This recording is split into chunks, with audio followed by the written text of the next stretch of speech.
गांव के उस पुराने कच्चे रास्ते पर आज फिर मीरा अकेली खड़ी थी। वही रास्ता जहां से हर सुबह वह अपने पिता को शहर जाते देखती थी। धूल उड़ाती साइकिल और पीछे से हाथ हिलाकर कहते शब्द, मीरा पढ़ती रहना, मैं शाम तक लौट आऊँगा। लेकिन वह शाम कभी नहीं आई। मीरा की उम्र तब सिर्फ 12 साल थी। माँ बहुत पहले चल बसी थी और पिता ही उसकी दुनिया थे। छोटा सा घर, टपकती छत और टूटी हुई खिड़की, इन सब के बीच पिता ने उसे कभी कमी महसूस नहीं होने दी। दिन में मजदूरी और रात में उसके साथ पढ़ाई। बेटी, मैं पढ़ा लिखा नहीं हूँ, लेकिन तुझे पढ़ाकर अफसर बनते देखना चाहता हूँ। पिता की आंखों में सपने थे और मीरा की आंखों में भरोसा। उस दिन पिता शहर किसी काम से गए थे। शाम ढल गई, रात हो गई, लेकिन वे नहीं लौटे। अगले दिन खबर आई, एक सड़क हादसा। मीरा के पैरों तले जमीन खिसक गई। घर में सन्नाटा था। लोग आए गए, रोए, लेकिन मीरा चुप रही। उसकी आंखों से आंसू नहीं निकले। शायद सदमा इतना गहरा था कि आंसू भी डर गए थे। कुछ दिनों बाद घर की सफाई करते हुए मीरा को पिता की पुरानी जैकेट मिली।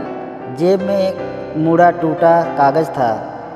वह एक खत था, अधूरा खत। मेरी प्यारी मीरा, अगर कभी मैं तुमसे दूर चला जाऊं तो रोना मत, पढ़ाई मत छोड़ना। याद रखना, तेरी सफलता ही मेरी असली कमाई है। खत यही खत्म हो गया था। मीरा फूट फूट कर रो पड़ी। यह पहली बार था जब उसके आंसू बाहर आए। पिता के जाने के बाद जिंदगी आसान नहीं थी। रिश्तेदारों ने साथ छोड़ दिया। मीरा ने पढ़ाई के साथ साथ लोगों के घरों में काम करना शुरू कर दिया। झाड़ू पोछा, बर्तन, सब कुछ। रात को थकी हुई आंखों से किताब खोलती और पिता का चेहरा याद कर लेती। पढ़ती रहना, यह आवाज़ उसे हारने नहीं देती थी। स्कूल में बच्चे उसका मजाक उड़ाते, देखो काम वाली पढ़ने आई है। मीरा मुस्कुरा देती, लेकिन दिल में चुभन होती। वह जानती थी यह रास्ता आसान नहीं है। एक दिन स्कूल की अध्यापिका शारदा मैडम ने उसे रोते देखा। प्यार से पूछा, क्या हुआ मीरा? मीरा ने पहली बार किसी को अपना दर्द बताया। शारदा मैडम ने उसका हाथ थामा और कहा, बेटी, हालात चाहे जैसा हो, हुनर और मेहनत किसी से नहीं छीनी जा सकती। मैं तेरी मदद करूँगी। वहीं से मीरा की ज़िंदगी ने नया मोड़ लिया। मैडम ने उसकी फ़ीस माफ़ करवाई, किताबें दिलवाई और उसे आगे बढ़ने का हौसला दिया।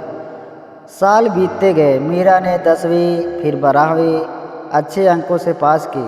हर रिजल्ट के दिन वह पिता की तस्वीर के सामने खड़ी होकर कहती, देखिए बाबा, मैं नहीं रुकी। आखिरकार वह दिन आया जब मीरा का चयन सरकारी नौकरी में हो गया।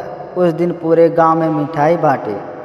वही लोग जो कभी ताना मारते थे, आज गर्व से उसका नाम ले रहे थे।